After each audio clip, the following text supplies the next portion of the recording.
یہ جناب مولا علی رضی اللہ تعالیٰ عنہ علیہ السلام کے خطبات پر مشتمل ایک کتاب جو پوری دنیا کے اندر، چونکہ یہ عربی کے اندر ہے، اہل تشیع کے ہاں سب سے مقبول ترین کتاب ہے۔ ویسے حدیث کی تو سب سے مقبول کتاب اصول الکافی ہے، جس طرح اہل سنت کے ہاں صحیح بخاری ہے، لیکن نہج البلاغہ وہ کتاب ہے جسے اصول الکافی سے بھی زیادہ عروج ملا ہے، اور یہ وہ کتاب ہے جس کا نام سارے شیعہ کو، چاہے وہ تھوڑا سا بھی علمی شغف رکھتے ہوں یا نہ رکھتے ہوں، کم از کم یہ پتہ ہے۔ اور اللہ کے فضل سے اس کا PDF جو ہے وہ گوگل کے اندر اویلیبل ہے، اور یہ کسی ایرے گیرے نتھو خیرے کا ترجمہ نہیں ہے، یہ ایک بہت بڑے شیعہ عالم ہیں مفتی جعفر حسین رحمہ اللہ تعالیٰ، فوت ہو چکے ہیں، انہوں نے ترجمہ کیا ہے، اور اس کا PDF بھی آپ کو گوگل میں مل جائے گا، پروفیشنل PDF۔ فلاں کون ہے جس کے لیے اتنے تعریفی کلمات؟ سیدنا عمر ابن خطاب رضی اللہ تعالیٰ عنہ وعلیہ السلام، اور میں یہ ثابت کرتا ہوں اسی میں یہ سیم خطبہ بخاری اور مسلم میں بھی موجود ہے۔ میں نے 72 احادیث والا جو واقعہ کربلا کا پس منظر ہے، اس میں یہ خطبہ ڈالا بھی ہوا ہے آپ صلی اللہ علیہ وآلہ وسلم کے اس صحابی کی شان میں۔ صحیح بخاری 3677، صحیح مسلم 6187، اور میرر سرچ پیپر پہ 4 نمبر۔ حجت الاسلام مفتی جعفر حسین صاحب کا جو اردو ترجمہ ہے نہج البلاغہ کا، پیج نمبر 617 اور خطبہ نمبر ہے 225۔ یہ میں ادھر سے پڑھنے لگوں، فرحان بھائی یہ والا پیج بھی ذرا ان کو دکھا دیجئے جو کارستانی ہوئی ہے، تاکہ ان کو یہ پتہ چل جائے کہ یہ کس لیول کے اندر جو ہے وہ بےایمانی کی گئی ہے۔ یہ میرے بھائیوں، یہ خطبہ، یہ والا پیج فرحان بھائی، یہ خطبہ نمبر ہے 225، یہ ریڈ کلر سے آپ دیکھ رہے ہیں کہ میں نے انسرکل کیا ہوا ہے۔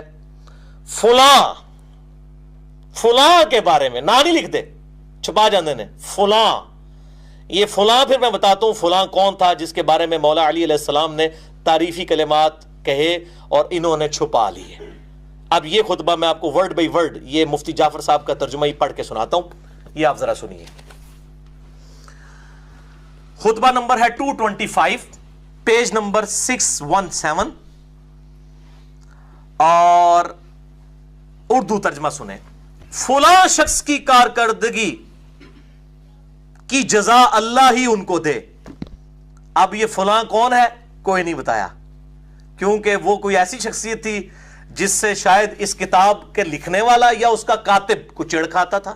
تو یہ اب آپ دیکھیں، فلاں شخص کی کارکردگیوں کی جزا اللہ ان کو دے، انہوں نے ٹیڑے پن کو سیدھا کیا، مرض کا چارہ کیا، فتنہ و فساد کو پیچھے چھوڑ گیا اور سنت کو قائم کیا، صاف ستھرے دامن اور کم عیبوں کے ساتھ دنیا سے رخصت ہو گیا۔ یعنی اپنی اگزامپل کوئی نہیں چھوڑی انہوں نے، اس طرح سسٹم کو انہوں نے اسٹیبلش کیا۔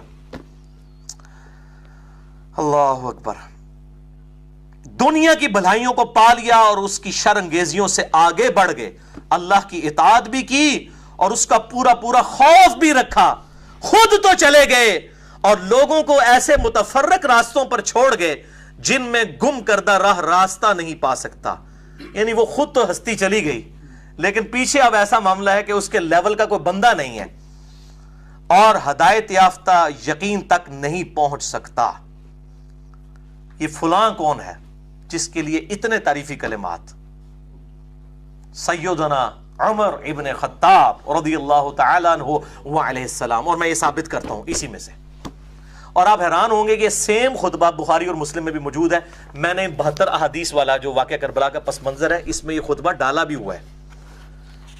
آپ صلی اللہ علیہ وآلہ وسلم کے اس صحابی کی شان میں۔ صحیح بخاری 3677، صحیح مسلم 6187، اور میرر سرچ پیپر پہ 4 نمبر، کہ سیدنا عمر کی میت رکھی ہوئی تھی اور وہاں پر عبداللہ ابن عباس کہتے ہیں ایک شخص پیچھے آیا اور اس نے وہ تعریفی کلمات کہے حضرت عمر کے لیے، اور اینڈ پہ کہتے ہیں جب میں نے مڑ کے دیکھا تھا وہ مولا علی تھے جو حضرت عمر کے لیے کلمات کہہ رہے تھے۔ اب وہ کلمات ایسے ہیں اور میری تو پھر حالت غیر ہو جاتی ہے، میں پھر اور طرف چل پڑوں گا، اس لیے میں اس کو چھوڑ رہا ہوں۔ میں نے اس خطبے کو سیدنا عمر کی شان میں جو مسئلہ 65 دیا ہے اس کے اندر اس خطبے کو بیان بھی کیا ہے۔ میں اس لیے بتا رہا ہوں کہ نہج البلاغہ میں جو الفاظ موجود ہیں یہ صحیح بخاری کے اندر بھی موجود ہیں، اور یہ جو انہوں نے کہا نا کہ وہ خود تو چلا گیا، جب تک وہ تھا معاملات جڑے ہوئے تھے، اب متفرق ہو گئے ہیں، یہ سیم الفاظ آپ صلی اللہ علیہ وسلم کے بھی ہیں۔ سیدنا عمر رضی اللہ تعالیٰ کے بارے میں بخاری اور مسلم دونوں میں، جو میرے ریسرچ پیپر پہ 5 نمبر ہے، صحیح بخاری میں 7096، صحیح مسلم میں 7268، آپ صلی اللہ علیہ وسلم نے فرمایا میری امت اور فتنوں کے درمیان ایک دروازہ ہے جب اس دروازے کو توڑ دیا جائے گا میری امت پہ وہ فتنے ٹوٹ پڑیں گے جن کا وعدہ کیا گیا ہے، اور وہ دروازہ عمر ابن خطاب ہے۔ ابو بکر اور عمر کی خلافت محفوظہ ہے، سیدنا عثمان و علی کی خلافت ہے خلافت راشدہ ہے، لیکن خلافت مفتونہ ہے، فتنوں والی ہے۔ سیدنا عمر کی شہادت بیسیکلی اسلام کی پیٹھ میں وہ چھرا تھا جو گھونپا گیا، اور مولا علی بھی یہاں پہ کہہ رہے ہیں کہ ایسے متفرق راستوں میں چھوڑ گئے کہ جن میں گم کردہ راہ راستہ نہیں پا سکتا اور ہدایت یافتہ یقین تک نہیں پہنچ سکتا۔ وہ کہتے ہیں جو راہ کی تلاش میں وہ راہ نہیں پا سک رہا، اور جو ہدایت یافتہ ہے اس کو بھی یقین نہیں آ رہا کہ اب اس معاملے کو کس طرح ٹیکل کیا جائے۔ وہی حضرت عثمان کے دور میں پھر ہوا۔ اب یہ الگ سے ایک باب ہے۔ اب یہ جو فلاں شخص یہ لکھا نا فلاں نہج البلاغہ، میرے بھائیوں نہج البلاغہ کی سب سے اتھینٹک شرح، جیسا کہ صحیح بخاری کی سب سے اتھینٹک شرح لکھی گئی ہے فتح الباری امام ابن حجر اسقلانی المتوفا 852 ہجری، نہج البلاغہ کی سب سے اتھینٹک شرح اہل سنت اہل تشیع دونوں کے ہاں، کیونکہ ایک نیوٹرل بندے نے لکھی تھی، وہ معتزلی عالم دین تھے، اور ان کا نام ہے امام ابو حامد عبد الحمید ابن ابی الحدید المتوفا 655 ہجری۔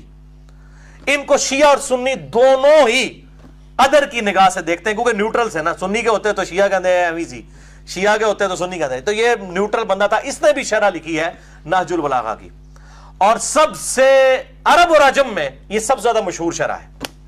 مکتبۃ الشاملہ اہل تشیع کا بھی بنا ہے، عرب کے لوگوں نے یہ سنیوں کی کتابوں کا بھی بنایا اور شیعہ کے بھی، وہ میرے پاس ہے، اس میں بھی نہج البلاغہ کی یہ ساری شروحات رکھی ہوئی ہیں۔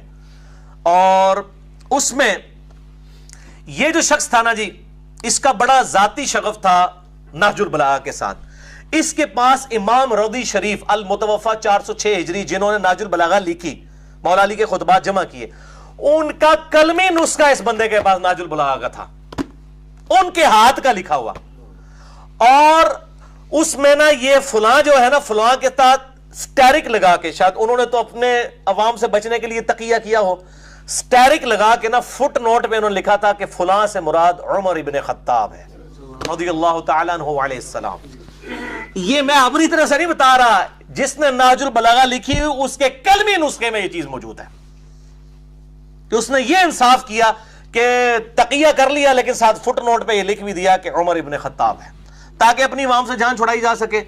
کوئی اگر پوچھے یہ کیا لکھ دیا، وہ کہے گا یار میں فلاں ہی لکھا ہے، اور اگر کوئی میرے جیسا فلانا ٹینگا پہنچ گیا فلاں، تو انہوں کہے گا یار تک نہ تھلے فٹ نوٹ ہی لکھ بھی دیتا نا یار، میں کچھ چھپایا تو نہیں، اٹھو مت بیٹھو پتہ ہی نہ چلے۔ تو یہ کام جو ہے وہ اس اعتبار سے کیا گیا۔ انشاءاللہ باقی گفتگو ہم اگلے لیکچر میں کریں گے اہل سنت کے حوالوں کے اعتبار سے، اور اس میں پھر آپ کو کئی ایک ٹروتھ اور انشاءاللہ رویل ہوں گے انشاءاللہ تعالی۔ اللہ تعالیٰ سے دعا ہے جو حق بات میں نے کہی اللہ تعالیٰ ہمارے دلوں میں راسخ فرمائے۔ اگر جذبات میں میرے منہ سے کوئی غلط بات نکل گئی تو اللہ تعالیٰ ہمارے دلوں سے معاف کر دے، ہمیں کتاب و سنت کی تعلیمات پر عمل کر کے دوسرے بھائیوں تک پہنچانے کی توفیق عطا فرمائے۔ سبحانک اللہم و بحمدک، اشہد ان لا الہ الا انت، استغفرک و اتوب الیک، وما علینا الا البلاغ المبین، جزاکم اللہ خیرا۔ اور یہ یعنی جب سیدنا عمر نے مشورہ کیا کہ وہ جنگ یرموک میں خود جانا چاہتے ہیں، رومن امپائر کے خلاف جو سپر پاور کے خلاف جنگ تھی، تو انہوں نے مولا علی سے مشورہ کیا۔ وقد شاورہ عمر بن الخطاب فی الخروج الی غزو الروم بنفسہ، جب حضرت عمر بن خطاب نے غزوہ روم میں شرکت کے لیے حضرت سے مشورہ کیا تو آپ نے کیا فرمایا؟ اللہ نے دین والوں کی حدوں کو تقویت پہنچانے اور ان کی غیر محفوظ جگہوں کو دشمن کی نظر سے بچائے رکھنے کا ذمہ لے لیا ہے۔ وہی خدا اب بھی زندہ و غیر فانی ہے جس نے اس وقت ان کی تائید و نصرت کی تھی جبکہ وہ اتنے تھوڑے تھے کہ دشمن سے انتقام نہیں لے سکتے تھے، اور ان کی حفاظت کی جب وہ اتنے کم تھے کہ اپنے کو محفوظ نہیں رکھ سکتے تھے۔ تم اگر خود ان دشمنوں کی طرف بڑھے اور ان سے ٹکرائے اور کسی افتاد میں پڑ گئے تو اس صورت میں مسلمانوں کے لیے دور کے شہروں کے پہلے کوئی ٹھکانہ نہ رہے گا، اور نہ تمہارے بعد کوئی ایسی پلٹنے کی جگہ ہوگی کہ اس کی طرف پلٹ کر آ سکیں۔ تم ان کی طرف اپنی بجائے کوئی اور تجربہ کار آدمی بھیجو اور اس کے ساتھ اچھی کارکردگی والے اور خیر خواہی کرنے والے لوگوں کو بھیج دو۔ یعنی حضرت علی کہہ رہے ہیں کہ آپ چونکہ خلیفہ ہیں، اگر آپ شہید ہو گئے تو مسلمانوں کا شرازہ بکھر جائے گا.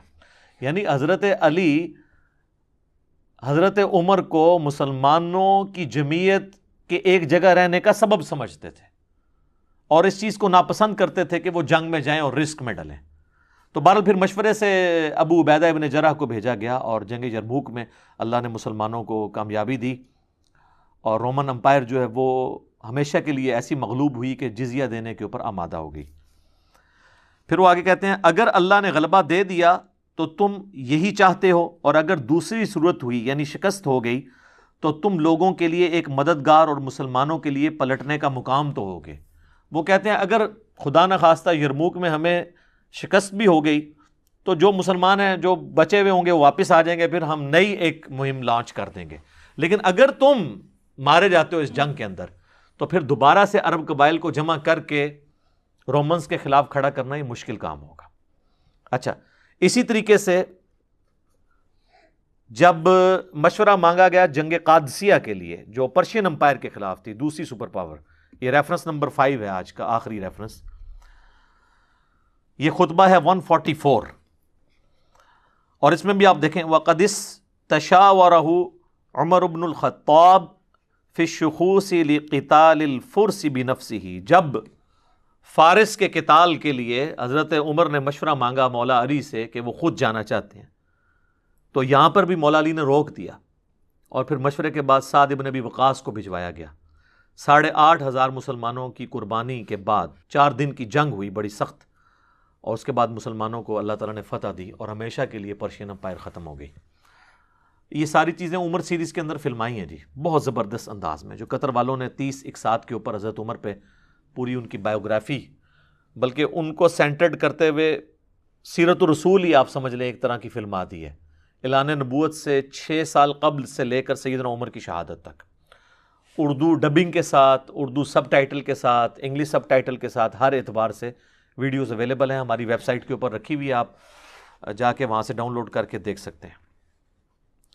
تو یہ خطبہ نمبر 144 وہ کہتے ہیں کہ حضرت عمر کو مشورہ دیتے ہیں کہ آپ قادسیہ میں نہ جائیں. اس امر میں کامیابی اور ناکامی کا دار و مدار فوج کی کمی بیشی پر نہیں رہا ہے، یہ تو اللہ کا دین ہے جسے اس نے سب دینوں پر غالب رکھا ہے، اور اسی کا لشکر ہے جسے اس نے تیار کیا ہے، اور اس کی ایسی نصرت کی ہے کہ وہ بڑھ کر اپنی موجودہ حد تک پہنچ گیا ہے اور پھیل کر اپنے موجودہ پھیلاؤ پر آ گیا ہے، اور ہم سے اللہ کا ایک وعدہ ہے اور وہ اپنے وعدے کو پورا کرے گا اور اپنے لشکر کی خود ہی مدد فرمائے گا. اب یہ مولا علی نے جو ذکر کیا نا کہ ہم سے اللہ نے ایک وعدہ کیا ہے کہ آپ کو غالب کیا جائے گا، ایک تو وہ بڑا وعدہ ہے جو نبی علیہ السلام سے کیا گیا، هو الذی ارسل رسولہ بالہدی ودین الحق لیظہرہ علی الدین کلہ ولو کرہ المشرکون وکفی باللہ شہیدا. مختلف الفاظ کے ساتھ آتا ہے. وہی اللہ ہے جس نے الہدا یعنی قرآن اور دین حق کے ساتھ اپنے نبی کو مبعوث کیا تاکہ اس دین کو تمام ادیان پر غالب کر دے، خواہ کافر اس کا برا مان جائے.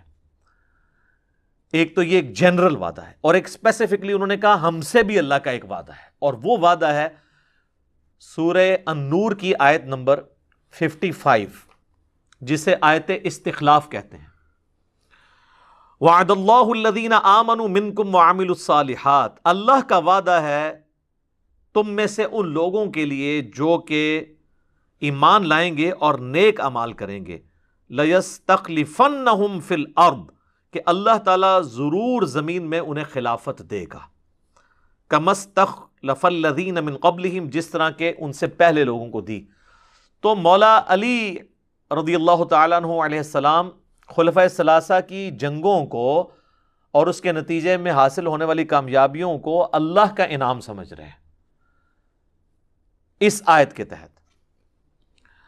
پھر وہ کہتے ہیں کہ امور سلطنت میں حاکم کی حیثیت وہی ہوتی ہے جو مہروں میں ڈورے کی جو انہیں سمیٹ کر رکھتا ہے، جب ڈورا ٹوٹ جائے تو سب مہرے بکھر جائیں گے اور پھر کبھی سمٹ نہ سکیں گے. وہ کہتے ہیں کہ آپ حاکم وقت ہیں، اس وقت آپ اس امت کو جوڑے ہوئے ہیں اس رسی کی مانند جو ایک کسی ہار کے اندر رسی پروئی ہوئی ہوتی ہے یا تسبیح کے اندر، اگر وہ رسی ٹوٹ جائے تو سارے پھر دانے بکھر جاتے ہیں. یہ تعریفی کلمات نہیں تو اور کیا ہے. آج عرب والے اگرچہ گنتی میں کم ہیں مگر اسلام کی وجہ سے وہ بہت ہیں اور اتحاد باہمی کے سبب سے فتح و غلبہ پانے والے ہیں۔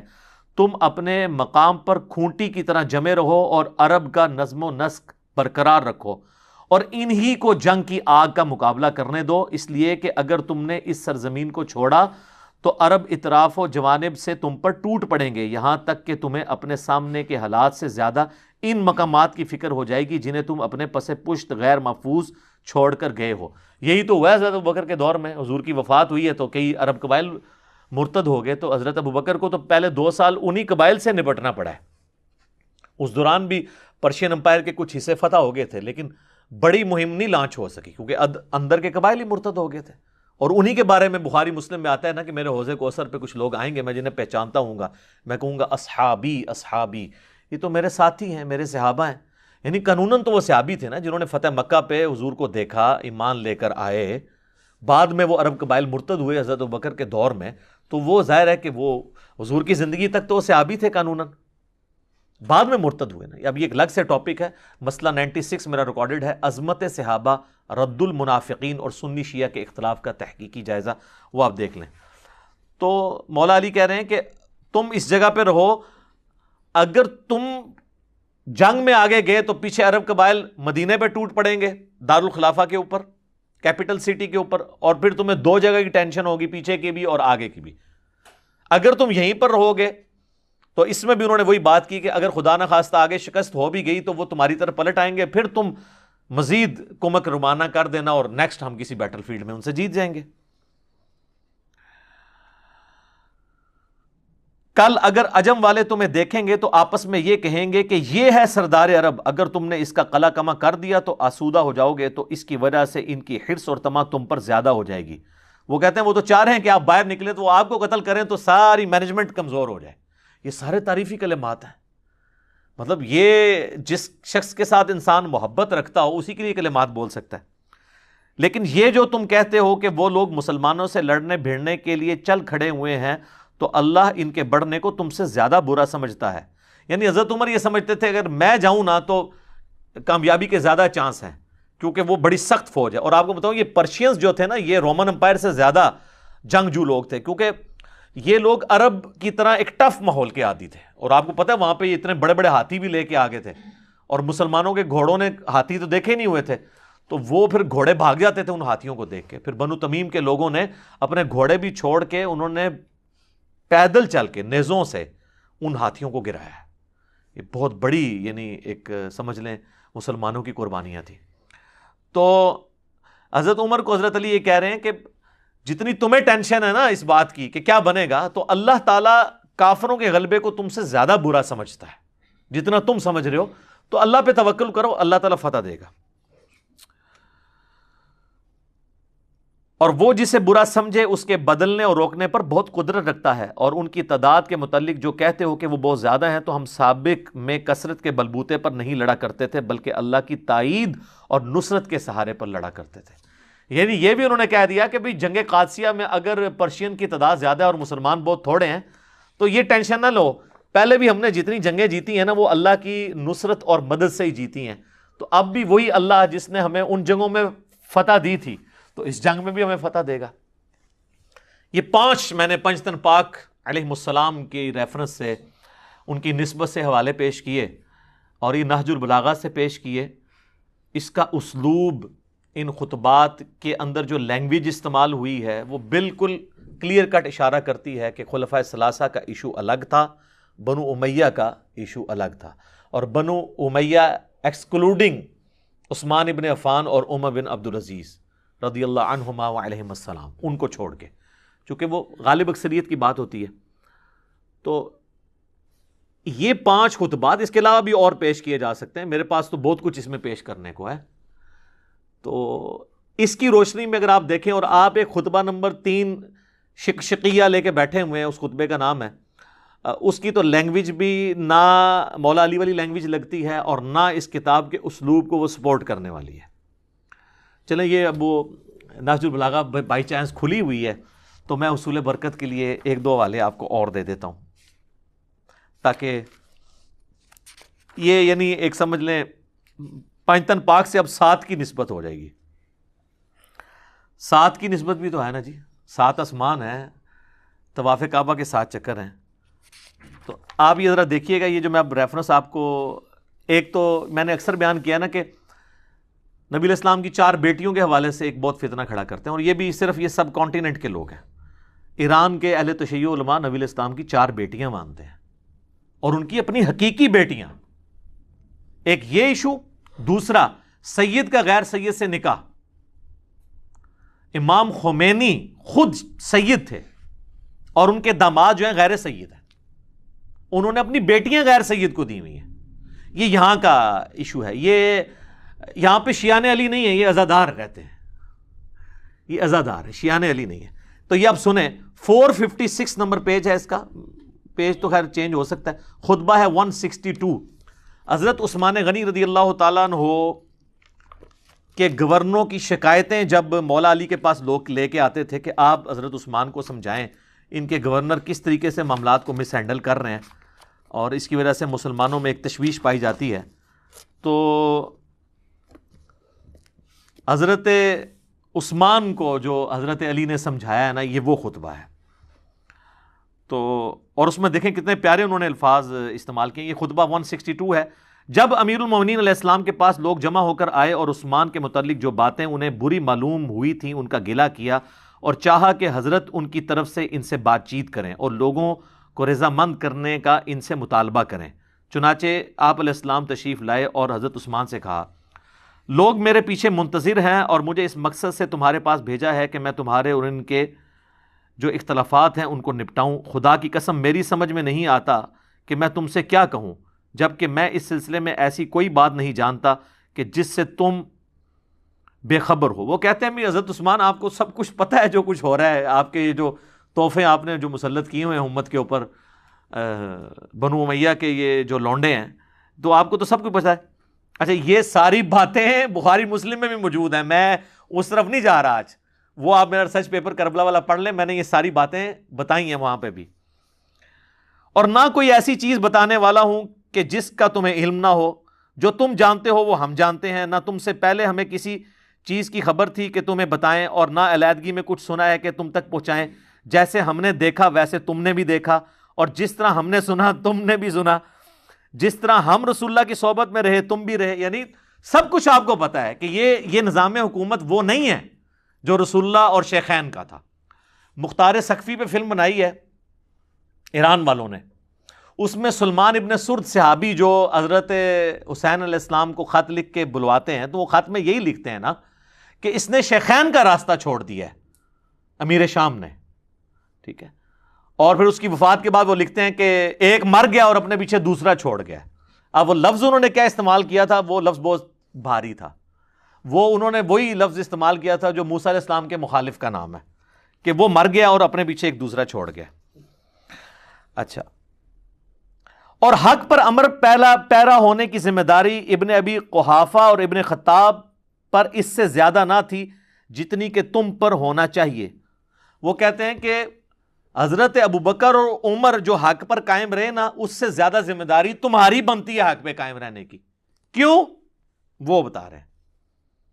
اور تم تو رسول اللہ صلی اللہ علیہ وآلہ وسلم سے خاندانی قرابت کی بنا پر ان دونوں سے زیادہ قریب تر بھی ہو، اور آپ صلی اللہ علیہ وآلہ وسلم کی دامادی بھی تمہیں حاصل ہے جو ان دونوں کو حاصل نہیں تھی. یعنی مولا علی کہہ رہے ہیں کہ حضرت عثمان اگر آپ کچھ کریں گے تو زیادہ کرٹیسزم ہوگا، اس لیے کہ آپ رسول اللہ کے داماد ہیں. ابو بکر عمر داماد نہیں تھے، ٹھیک ہے وہ سسر تھے، لیکن دامادی تو ایک اولاد والا معاملہ ہو جاتا ہے نا. تو آپ کے غلط ایٹیچیوڈ کی وجہ سے نبی علیہ السلام کے طرز حکومت کی بدنامی ہوگی. تو یہ دامادی والا ثبوت بھی. اور ایک اور ابھی تازہ ایک دریافت ہوا ہے جی، یقین کریں، 232 نمبر خطبہ 232. جب نبی علیہ السلام کی وفات ہوئی ہے تو ادھر حضرت علی کی جو گفتگو ہے نا وہ 232 خطبے میں ہے. 649 پیج ہے. اس والے کا دوسرے میں ڈیفرنٹ ہو سکتا ہے، لیکن یہ جو نمبر ہوتے ہیں نا یہ ساروں میں ایک جیسے ہی ہوتے ہیں. آپ عربی ورژن بھی اٹھائیں گے اس کا، فارسی ورژن اٹھائیں، اردو ورژن، کسی بھی پرنٹنگ پریس کا نمبر یہی ہوگا. رسول اللہ کو غسل اور کفن دیتے وقت خطبہ نمبر 232. اہل سنت کے ہاں بھی موجود ہے کہ نبی علیہ السلام کے اہل بیت نے ان کو غسل دیا ہے. آپ کی ازواج نے نہیں غسل دیا، آپ کے قریبی رشتہ داروں نے دیا ہے، مولا علی نے اور فضل ابن عباس نے رضی اللہ عنہما وعلیہم السلام. اب یہ دیکھیں حضور کی میت کو مخاطب کر کے کہہ رہے ہیں یا رسول اللہ میرے ماں باپ آپ پر قربان ہوں. یہ سیم الفاظ صحیح بخاری کے اندر ہیں جب حضرت ابوبکر نے حضور کا کفن اٹھایا تھا اور آپ کے ماتھے پہ بوسہ دیا اور کہا کہ میرے ماں باپ آپ پہ قربان. اللہ تعالیٰ یا رسول اللہ آپ پہ 2 موتیں جمع نہیں کرے گا. تو نبی علیہ السلام کی میت کو یا رسول اللہ کہنا یا آپ کی قبر پہ یا رسول اللہ کہنا یہ صحابہ کا طریقہ ہے. یا رسول اللہ میرے ماں باپ آپ پر قربان ہوں، آپ کے رحلت فرما جانے سے نبوت، خدائی احکام اور آسمانی خبروں کا سلسلہ قطع ہو گیا. عقیدہ امامت کی جڑ کاٹ دی انہوں نے کہ اب آسمان سے اللہ کوئی بات نہیں ہمیں بتائے گا. اللہ نے جو باتیں بتانی تھی نا وہ بتا دی کتاب و سنت کی شکل میں. یعنی عقیدہ امامت اگر کوئی اس طرح کا ڈیوائن مانتا ہے کہ اللہ تعالیٰ رسول اللہ کے بعد بھی کوئی ایسا سلسلہ جاری رکھے ہوئے ہے، چاہے وہ غلام احمد قادیانی دجال دعویٰ کرے یا کوئی اور شخص دعویٰ کرے یا صوفیاء کے ہاں کوئی کشف الہام کے نام کے اوپر دعویٰ کرے، یہ سب کے سب باطل ہیں. آسمانی خبروں کا سلسلہ قطع ہو گیا جو کسی اور نبی کے انتقال سے قطع نہیں ہوا تھا. یہ بڑی پوائنٹ کی بات ہے کہ آج تک جب بھی کوئی نبی فوت ہوئے نا آسمان اور زمین کا رشتہ نہیں ٹوٹا تھا کیونکہ ایک نیا پیغمبر آ جاتا تھا. لیکن رسول اللہ کے جانے کے بعد اب یہ ہمیشہ کے لیے رشتہ ٹوٹ گیا. اللہ اکبر. آپ صلی اللہ علیہ وآلہ وسلم نے اس مصیبت میں اپنے اہل بیت کو مخصوص کیا، یہاں تک کہ آپ صلی اللہ علیہ وآلہ وسلم نے دوسروں کے غموں سے تسلی دے دی اور اس غم کو عام بھی کر دیا کہ سب لوگ آپ کے غم میں برابر کے شریک ہیں. اگر آپ صلی اللہ علیہ وآلہ وسلم نے صبر کا حکم اور نالہ و فریاد سے نہ روکا ہوتا تو اسی کر دو ماتم، تو اسی مار دو چھریاں. یہ دیکھ لیں سب سے زیادہ اگر کوئی حقدار تھا تو رسول اللہ تھے. اور مولا علی کیا کہہ رہے ہیں حضور نے ہمیں روکا ہوا ان کاموں سے. نالہ و فریاد یعنی چیخو پکار کر کے نوحہ پڑھنا. ایک تو تعریفی کلمات میں نوحہ پڑھنا وہ تو کوئی نہیں، میرے کلپ بھی ریکارڈڈ ہے. یہ اس طرح کا نوحہ بھی بنا تو ہم آپ کے غم میں آنسوؤں کا ذخیرہ ختم کر دیتے اور یہ درد منت پذیر درما نہ ہوتا اور یہ غم و حزن ساتھ نہ چھوڑتا. یعنی یہ کہتے ہیں ہم پھر پوری زندگی اس غم میں روتے پیٹتے رہتے اگر آپ نے ہمیں ان باتوں سے منع نہ کیا ہوتا. تو یہ کن چیزوں سے حضور نے منع کیا ہے؟ صرف رونے سے تو آپ نے منع نہیں کیا، صرف غم سے تو منع نہیں کیا. اس طرح کا رونا پیٹنا جو ہمارے اہل سنت کے ہاں تو بخاری مسلم میں کئی احادیث موجود ہیں اس کے خلاف. اور اس پہ میرا آپ ایک یوٹیوب پہ کلپ دیکھیں، غم کریں ماتم نہ کریں، اس میں میں نے ان کے سارے دلائل کا تجزیہ بھی کیا ہے. لیکن موت ایسی چیز ہے کہ جس کا پلٹانا اختیار میں نہیں اور نہ اس کا دور کرنا بس میں ہے. یہ ہے جناب عقیدہ. تسی آدھے ہو بابے جناب جڑے نے روح کھو لیندے نے اسرائیل کو، وہ کہہ رہے نبی بھی جدوں فوت ہو جائے نا اور ہی واپس آ سکتا دنیا وچ. یہ تو واضح اللہ کا فتویٰ ہے سورہ یاسین میں، جو مر چکا وہ کبھی دنیا میں واپس نہیں آئے گا. سورہ واقعہ میں بھی اللہ تعالیٰ فرماتا ہے کہ لے آؤ نا اس کی روح پلٹا کے اگر پلٹا سکتے ہو. ایک کہتے ہیں عبد القادر جیلانی لے آئے تھے، ان بیچاروں کو پتہ بھی نہیں ہوگا، ان کو بھی شرمندگی ہوگی ان کی حرکتوں کی وجہ سے. اور یہ میں بتا دوں حضرت عیسیٰ علیہ السلام بھی جو مردوں کو زندہ کرتے تھے وہ چلتے پھرتے نہیں تھے، صرف اپنی نبوت کی گواہی کے لیے تھوڑی دیر کے لیے زندہ ہوتے تھے، واپس پھر وہ قبر میں. چلتے پھرتے کوئی نہیں تھے. میرے ماں باپ آپ پر نثار ہوں، ہمیں بھی اپنے پروردگار کے پاس یاد رکھیے گا اور ہمارا خیال رکھیے گا. اچھا یہ اس سے بھی بعض لوگ مس گائیڈ ہوتے ہیں کہ جی یہ جو انہوں نے کہا نا کہ آپ جب اللہ کے پاس جائیں تو ہمیں یاد رکھیے گا اور ہمارا خیال رکھیے گا، تو وہ کہتے ہیں جی حضور سے مدد مانگیے. کوئی مدد نہیں مانگی ہے. انہوں نے کہا جب آپ اللہ کے پاس جائیں گے نا تو ہمیں آپ نے اللہ کے حضور یاد رکھنا ہے. وہ تو ہم کہہ رہے ہیں کہ ہمیں حضور کی دعاؤں کا حصہ پہنچتا ہے جو آپ اپنی زندگی میں کر کے گئے ہیں. بخاری مسلم میں نہیں آتا حضور علیہ السلام نے اپنی وفات سے چند دن پہلے سیدہ فاطمہ کے کان میں ایک بات کہی تو وہ رو پڑی، پھر ایک بات کہی تو ہنس پڑی.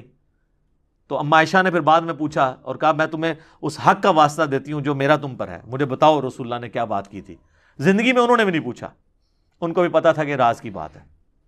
تو ان کا کہ مجھے حضور علیہ السلام نے کہا تھا کہ میں اب چند دن کا مہمان ہوں، میں دنیا سے جانے والا ہوں.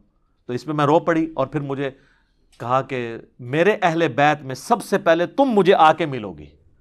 تو مرنے کے بعد جنت میں جا کے مل رہے ہیں نا. اور کہا کہ تم اس پہ خوش نہیں ہو کہ تم جنتی عورتوں کی سردار ہو.